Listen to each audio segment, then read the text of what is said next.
पहली खबर ईपीएफओ से जुड़ी। भारत में ईपीएफओ के डेटा ने एक चिंताजनक ट्रेंड दिखाया है। पिछले 5 वर्षों में 21 साल से कम उम्र के लोगों का ईपीएफओ में रजिस्ट्रेशन लगातार गिर रहा है। साल 19-20 में 21 वर्ष से कम उम्र के करीब 53.6 लाख यानी कि 53,60,000 नए सदस्य जुड़े थे, लेकिन 23-24 में ये संख्या घटकर 39,60,000 रह गई है।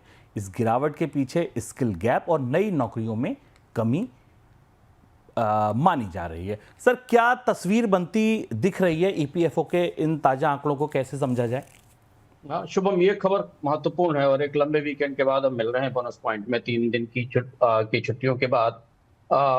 जो लोग भारतीय अर्थव्यवस्था में रोजगारों की परिस्थिति पर करीब से नजर रखते हैं, उन्हें इस खबर को बेहद कायदे से समझना और जानना चाहिए, क्योंकि ये भारत के रोजगारों के परिदृश्य का एक ऐसा चेहरा है जो हमें सरकारी आंकड़ों से निकल कर आता दिखाई देता है, जिस पर कोई किंतु परंतु या सवाल नहीं है या दावे या प्रतिदावे नहीं है। ये आंकड़े बता रहे हैं कि लगातार पिछले 3 सालों में 4 सालों में भारत में जो फ्रेशर्स हैं, जो नई नौकरी पाने वाले लोग हैं 2020 के बाद से, उनके लिए काम नहीं निकल रहा है। और इसलिए आपको भारत में एक बड़ी आबादी बेकारी में बढ़ती हुई जो स्कूल कॉलेज से निकल रही है वो दिखाई देती है। 18 साल से 21 साल की आयु जहां से लोग अपने रोजगार शुरू करते हैं, इसमें डीग्रोथ दिखाई दी है ईपीएफओ में रजिस्ट्रेशन को लेकर। ईपीएफओ में रजिस्ट्रेशन ये बताता है कि आप संगठित क्षेत्र में नौकरी पा रहे हैं, और वहां क्योंकि ईपीएफओ के आंकड़े के आधार पर ही भारत में इस बात का आकलन होता है कि संगठित क्षेत्र में, फॉर्मल सेक्टर में कितनी नौकरियां बनी है, इसलिए यह आंकड़ा बेहद महत्वपूर्ण है।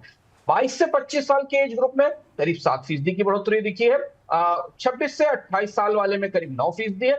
सबसे ज्यादा बढ़ोतरी जो हमें दिखाई दी है 2020 से 2025 के बीच में ईपीएफओ के आंकड़ों में, वो 35 साल से ऊपर के लोगों की है। 14.6% के आसपास, करीब करीब 15% के आसपास की बढ़ोतरी इसमें दिखाई दी है। ये हमें बहुत जरूरी चीज बता रहा है भारतीय रोजगार बाजार के बारे में, कि अब कंपनियों को तजुर्बेकार लोगों की, अनुभवी लोगों की, या कहीं काम कर चुके लोगों की जरूरत है। यानी वो लोग जो नौकरियां बदल रहे हैं एक जगह से दूसरी जगह, उन्हें तो थोड़े बहुत रोजगार मिल रहे हैं, लेकिन जैसे ही नए लोगों को रोजगार और नौकरी देने की बात आती है, ये प्रतिशत घटता चला जाता है। और 18 साल से नीचे वाले में तो नेगेटिव है, लेकिन हम मान सकते हैं कि 18 साल से नीचे की नौकरियां बेहद सीमित होती हैं। 18 से 21 वाला जो हिस्सा है और जो 22 से 25 वाला हिस्सा है, यहाँ पर गिरावट दिखती। और ये फिनोमेना शुभम, ये तस्वीर केवल किसी एक राज्य की नहीं है।